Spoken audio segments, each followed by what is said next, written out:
Welcome to Get Your Spirit in Shape, United Methodist Communications and UMC.org's podcast that offers tips and tricks for keeping our souls as healthy as our bodies. My name is Joe Iavino.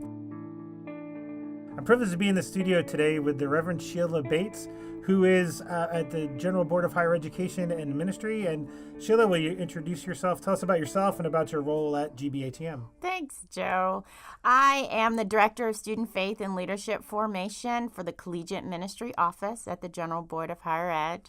And what I do is I resource students in their faith and leadership development. Some of the things that we have ongoing are a large-scale event called Imagine What's Next, which is where college students come together and they're able to discern who God is calling them to be in the world. Wow. So it's a really neat event, and this year we're having it in Atlanta, Georgia. So we're looking forward to that. Oh, fantastic. Yeah. That's really Yeah. good. Good to Thank hear. you. Well, we're getting the time of year where kids are just going to college or heading off to college. And I want to hear a little bit about kind of spiritual formation. What are the things that are offered by the United Methodist Church? What are the ministries that United Methodist Church supports for our college-age students? Well, most of our schools have chaplains. Our United Methodist schools have chaplains right on campus. So they are providing programs for students. They're providing mission trips, leadership opportunities, all kinds of different things that students can be a part of.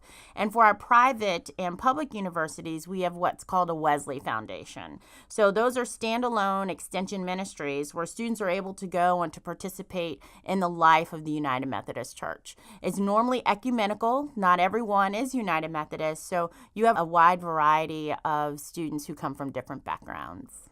So one of the things that happens when kids transfer from high school into college is that many of them have been part of their local United Methodist Church. They've sung in the youth choir, they've played in the youth praise band, they went to youth group and Sunday school and mission trips and all of that, and now they're in college and that all has gone. I mean, they've left that and moved away. Right. What are some ways that they can find places to maintain their faith while they're in college? I think it's important for parents and the students to know that they should start doing the research before they even get to campus instead of waiting until they get on campus. So as they are looking at their colleges, they need to know what United Methodist churches are close to campus. Do they have a Wesley Foundation? Do they have a chaplain? Who are these people? What programs do they have? So when the student gets to campus, they are already informed. They're not listening to their peers because that's what happens. Come, make sure that you go to this fraternity or this sorority. So they already have in their mind that I'm going to be committed and a part of this community of believers before I even step foot. I think that's really important. Okay. And what are some things to look for? They want to make sure that student leaders are involved and that there are opportunities for them to get involved as well. Mission trips, fellowship opportunities, opportunities to be able to learn from one another. So small groups are important, especially in this age group.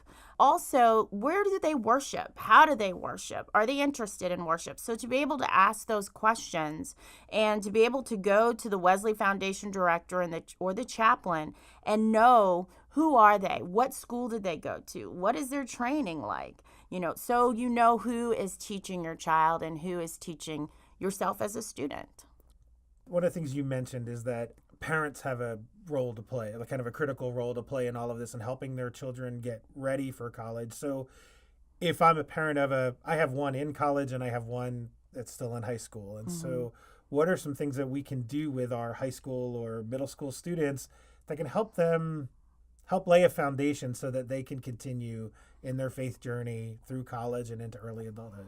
Well, I have a 13-year-old, so she's in middle school, and I completely understand.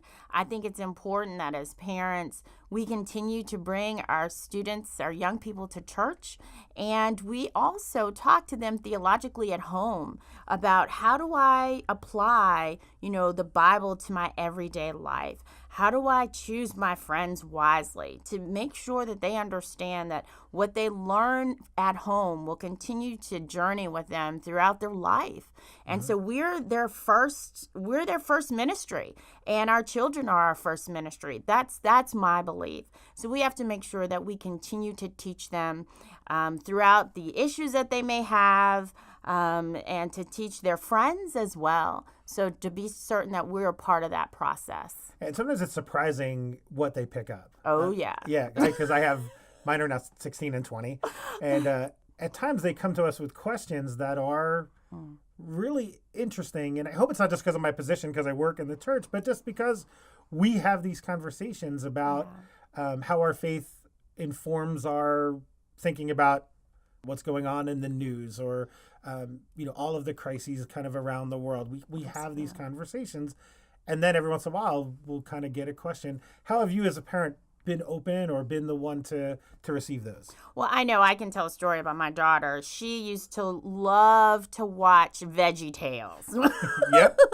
And so when she was old enough to actually read the stories in the Bible, that's when she had this understanding that there's a vast difference between watching cartoon characters and reading the actual stories. So for us as parents, not to depend on the media to teach our children, and that we have a responsibility to follow up with whatever they're learning with whatever the truth is in our faith. Esther was her favorite, and she would watch VeggieTales over, and we even read it together. But when she read it herself in her own Bible, she had so many questions. So we had to sit down and talk through those things. And even now, when she's in middle school, she has issues with friends that come up, defining what is bullying, when do I speak up, how does my faith come into play when I have to say something in class, when they're talking about science. How do I empower her to write about her faith rather than about what the teachers want to hear within her papers? Mm-hmm. So knowing that she can speak her truth as well. So that has been powerful for us. And some of that in college gets amplified, right? So you're in this place where questioning is really good. I mean, this is a really powerful thing, and there's this growth opportunities that happen academically. And for many of our students, it's their first time that they're on their own, or as on their own as they're going to be at this level. And so they have a lot of challenges intellectually and emotionally and spiritually. And so how are we helping to prepare them for that? And again, what are the things that a college student can look for to find that grounding? Yeah, I know as a Wesley Foundation director, I had many students complain about their professors, and because they didn't understand where their faith was, their professor's faith, because they were teaching from a place of a professor and not as someone who attends church. And so they would constantly try to connect the professor's faith to what was being taught, as well as connecting their faith to what was being taught. So I think it's important that we explain to our young people that the foundation of our faith is our foundation, and that we should not be, as Scripture says, tossed to and fro, and to stand firm and be empowered with what we've learned throughout our youth from our parents, and be able to take all the intellectual information that we're receiving in college and learning from it, but continuing to know who God is in our life. And that's where the chaplains come in and the Wesley directors come in, because these young people may not call their parents and say, hey, this happened in class. They will talk to their chaplains and their Wesley directors. And that's where that intellectual, theological conversations can continue on campus. So when you were a Wesley Foundation director, what were some of the struggles that you saw freshman students kind of go through as they transition from home to a college campus? There were two types of freshmen that I noticed. Ones who were afraid to do anything. They would stay in their rooms. Okay. And I would receive calls from parents because if they didn't know what to do. They didn't have a schedule. They really were on their own. And then the second type, they did everything. They tried everything. And so it depends on the context of the college. What is the college offering for students? What are they giving spiritual wise? Do the students know what is on campus for them to be able to go to if they're in need or if they need to pray? How often is it open for them to be able to do these things? So they need to be able to ask these questions. I have found that talking to other Wesley directors and chaplains that the second semester of school is usually when those freshmen really start to come back to their faith because they're free. They don't have to get up to go to church. They don't have a parent telling them what to do. They don't have to study if they don't want to. Right. So that first semester really is for them to explore their new friendships, relationships, what's happening on campus. So for parents, and I have to say this all the time because I get phone calls about that allow your children to explore, but continue to check on them and let them know that you're there for them, as well as your church. Let them know these are the areas that they have on campus that they can visit and go to. Yeah. And so it's important for parents to be informed about what's happening on campuses or what's available on campus as well. Don't just leave that to your student to go find. They're not going to do it. They're going to find other things that are more fun. So make sure that they know what their options are. And that's where the parents can really help. Okay. And you talked about the support of their home church. What are some things that a home church can do to help support their college students while they're away at school? I think it's important to support them from the very beginning.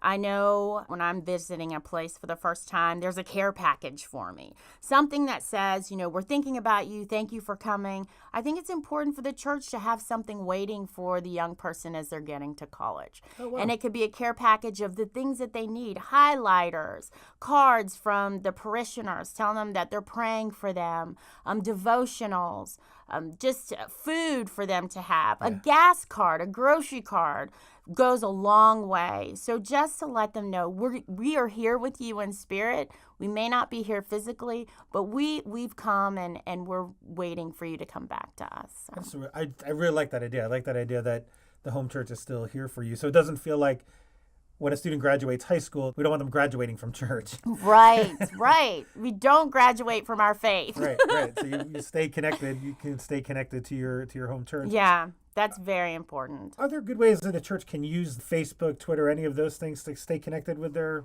students? Sure. I think it's important. Here's the caveat though. Okay.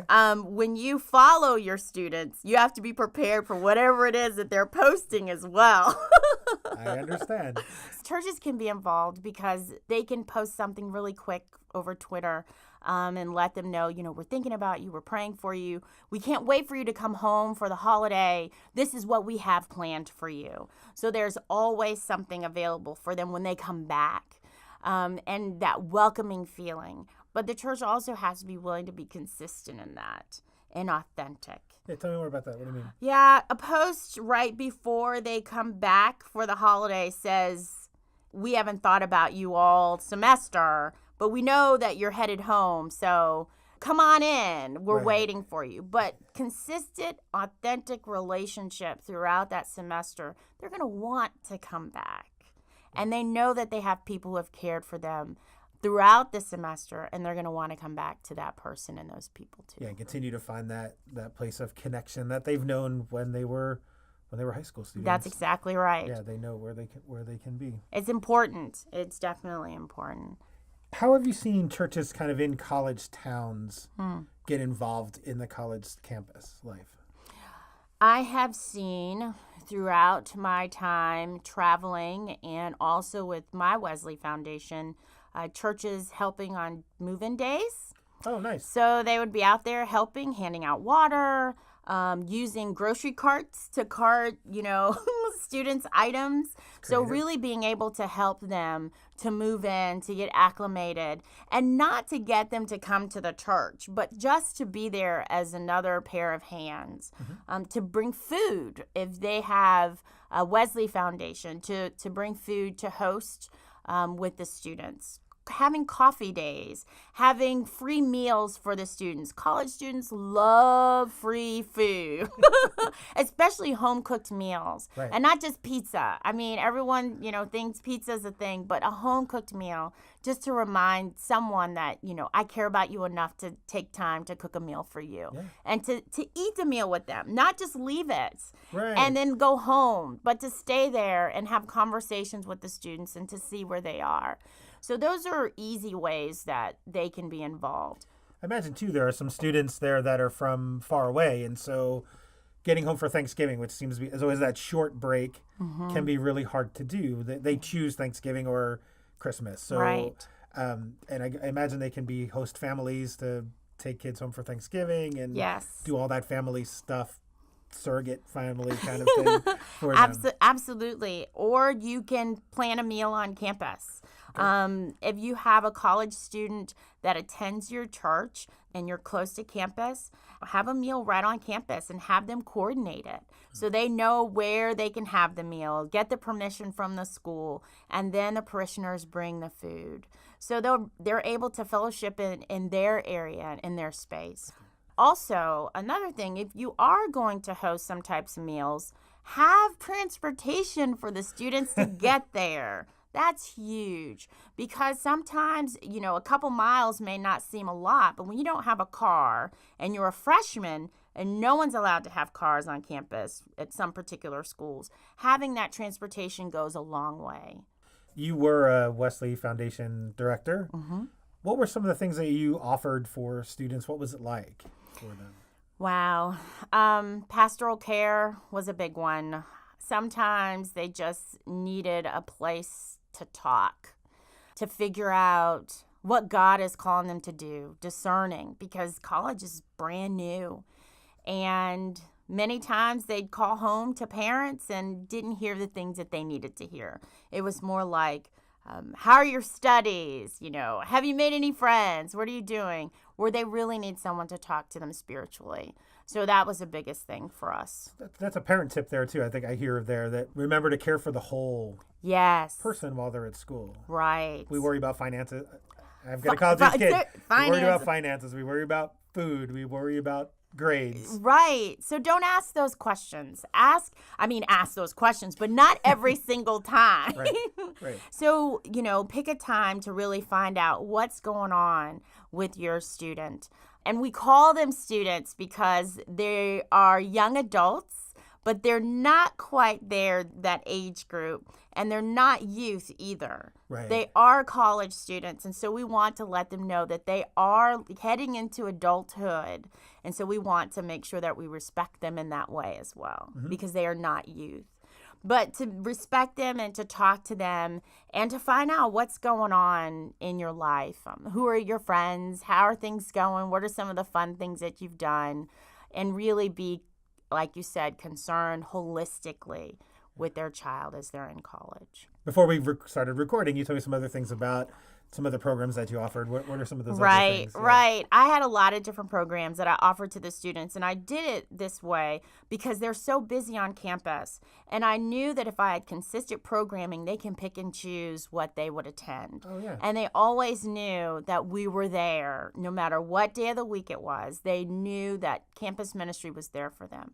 One particular campus ministry event that I had was called Thirsty Thursday, which always gets a lot of looks because it plays on that whole college aspect of going out and partying. Right. But really it was a discipleship group. And so we went through the biblical text together. We talked about Hebrew. We talked about Greek. We talked about things that were going on socially. So that was a place where I looked for my leaders as well, because it was important to have student leaders present. And going back to your one question about what should the students look for in a Wesley Foundation or chaplain, student leaders are huge because they're the ones that are going to help guide you through your journey in college as well and through your faith journey. Not just their chaplain and the director, but the student leaders too. So we had discipleship groups. We had small groups all over campus where they could meet intimately and talk about issues that they were going through. And they grew in relationship together. We worshiped together as well. We would go to a local church and we would use their facility to worship there, local United Methodist Church. So we had a lot of different programs, missions. We did mission projects, community service projects. Some of the students came together from our Thirsty Thursday group, and they began to think of ways in which they could help the community. So they started a program where they would go and teach middle schoolers in the middle school. And it was wonderful for them to be involved in that. So from those groups, they began to talk about ministries that we could do together. I'm just hearing this whole spiritual growth and doing it together. So there's this connected relationships. You're talking about mission and outreach, and you're talking about, studying the Bible with Greek and Hebrew. Yes. So there's a sense of both inward and outward being fed and growing alongside all of those other growth areas that happen in college as well. Yes. Like the academics and learning to do your laundry. All of those things that, kind of come in at the same time. It's just a fantastic way to reach out. And it seems to me it's easy as a congregation to kind of lose track of college students. Some of them stay relatively close, but some go far away, and you might only see them twice a year. Right. And so you've given us some ways to kind of keep in touch with them, and I deeply appreciate that, because those are tricky. Yeah, they are very tricky. And I think it's important also. I grew in relationship with the parents, because the parents would come back for parent weekend, for homecoming. They would come as well. So they were welcome to come to our Bible studies, and they would come hang out. So over the summer, I just had I haven't been in Wesley for a while, and I had 2 of my Wesley students get married. So to be able to go back to the wedding and to be involved with the parents and to see everyone again, it really is spiritual growth for the students. And it's imperative that the parents are involved in that process. And I know it's easy to focus on finances. It's easy to focus on grades. But that holistic spiritual formation that has the opportunity to grow in college is so important during this time. So it's imperative for the parents to be involved as well. What advice would you give to parents, because they're nervous about, my kid might be walking away from the church or might be going in a place I'm not comfortable with? Gosh, that's a really good question. It's a hard question. Because I'm thinking of myself as a parent. I don't know if I have the answer to that. Okay. I really think, because I'm thinking from a parental standpoint and then as a Wesley director. As a parent, I want to be able to trust where my child is going. And as a Wesley director, I want the parent to trust that the child is coming to a place that's theologically sound. Mm-hmm. So I think the best thing for a parent is to connect with wherever their students going spiritually, and to find out, do you have a podcast? Do you have videos that you're posting? What are some of the studies that you've done in the past? I think that is the route that I would go, so that trust is built over time, because right away you don't know. Right. And I feel that way going to a new church with a youth group. Yeah. And I'm a provisional elder.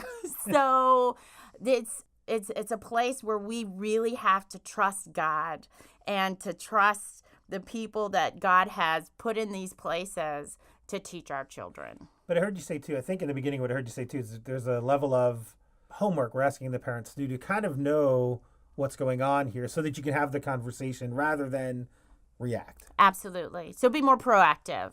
I mean, think about it. Before junior year, you start looking at SATs, you start looking at colleges, you start touring, you think about all these things, where they're going to study, because they're interested in certain aspects or certain academics. But yet the spiritual life, we don't do the research for that, but we research everything else. And so we want to make sure that that is a part and partial to what we are leading our children into. You mentioned earlier that you are a provisional elder. Yes. And tell us a little bit what that means. Yes, I'm in the process to be an ordained elder of the United Methodist Church, Alabama West Florida Conference. And so right now I'm appointed to the general board, but there's a chance I could come back to the local church and be a pastor or associate pastor.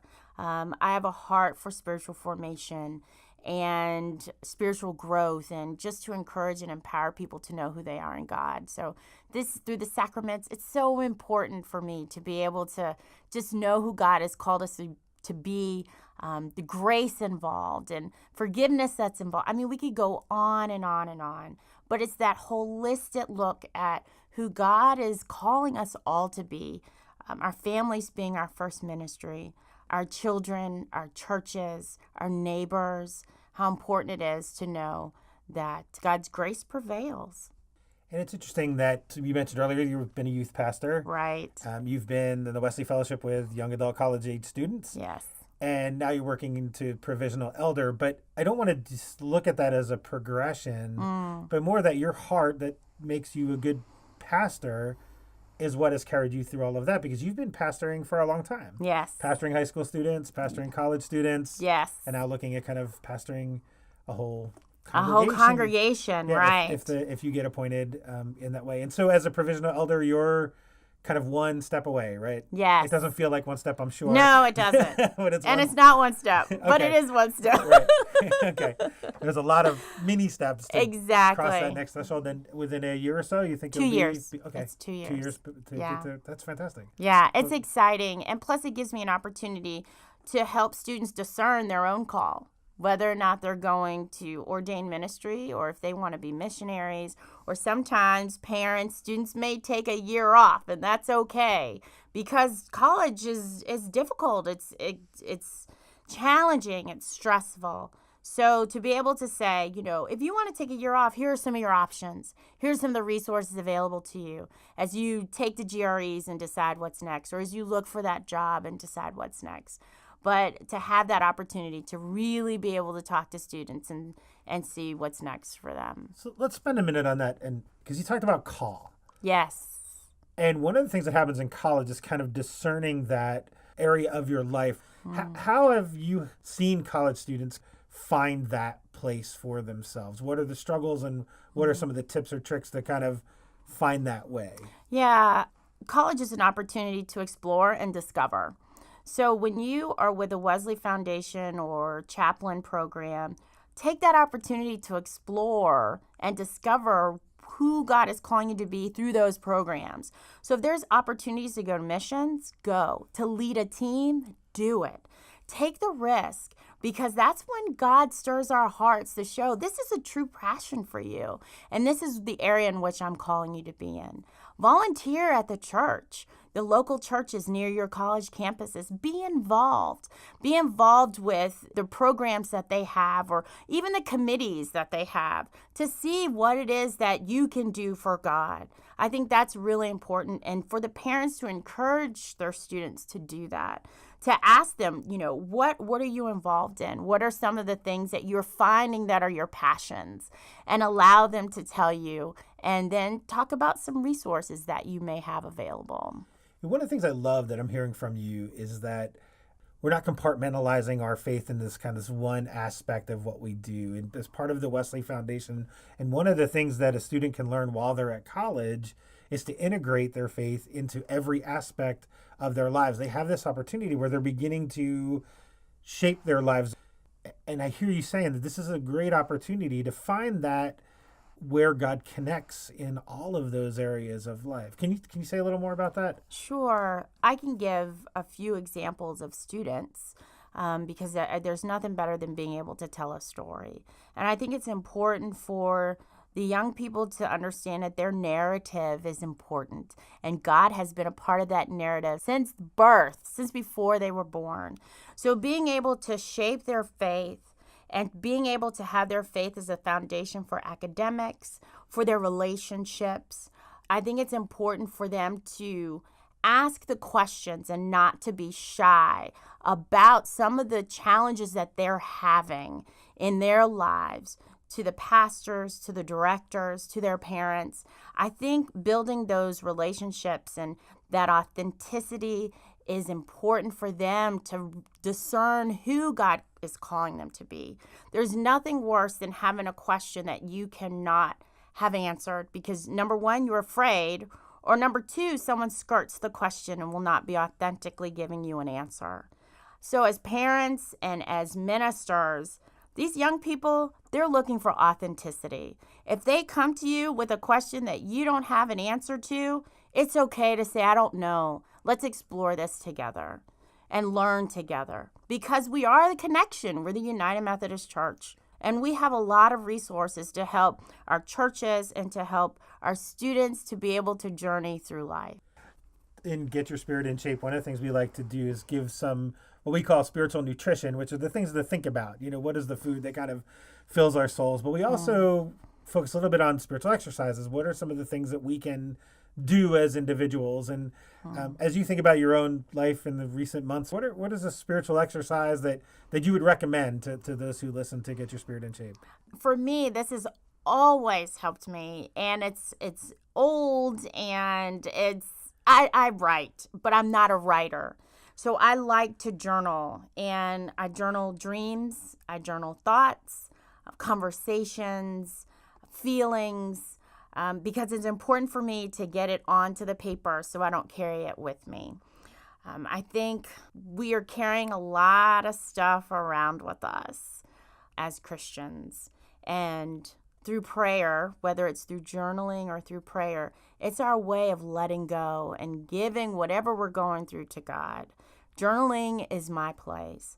If anyone can just take 15 days, just 2 weeks, just a 2 weeks time, and jot stuff down every day, you will find that it is a spiritual exercise, and you're able to look back on your life and see how God has answered your prayers, see what you've come through. You may write about your child going off to college for the first time, and then keep a journal for a year and find out, what was I worried about, you know? Yeah. So for me, that's been very important. But I've also been going to the gym, and those hormones just making you feel good and stress related. I think it's important that we understand that our bodies are our vessels. And if we're sick or if we're not well, then we're giving that to our children as well. So we need to make sure that we stay healthy and we teach them good habits. So thanks. Those would be my 2 things. Thanks. And I don't journal while I'm on the treadmill. That would be kind of cool. That'd be cool, but it'd be kind of hard to do. Well, I just want to say thanks for being with us today and having this great conversation. And maybe we'll post some ideas and places where people can learn a little more about ways they can support their own children or the children in their church. And I don't like using the word children, the young adults in their church who are going off to college or starting college or in college. Have been there for years. Yeah, exactly. Right. So thank you. Thank you. Great. Wow, that was a fun conversation with the Reverend Sheila Bates, the Director of Student Faith and Leadership Formation of the General Board of Higher Education and Ministry of the United Methodist Church. To learn more about her, higher education, Wesley Foundations, and other college-related stories, go to umc.org/podcasts and look for this episode of Get Your Spirit in Shape. We've put a lot of links there. There's also a place on that page for comments about this or any other episode, suggestions for future topics, or anything else you want to tell us. You can also email me from there. We have episodes planned in the upcoming months about friendship, giving, and Christmas hymns. Be sure to subscribe so you don't miss any of these great conversations. Thanks for listening. We'll be back soon with more help to keep our spirits in shape. I'm Joy Avino with United Methodist Communications and UMC.org. Peace.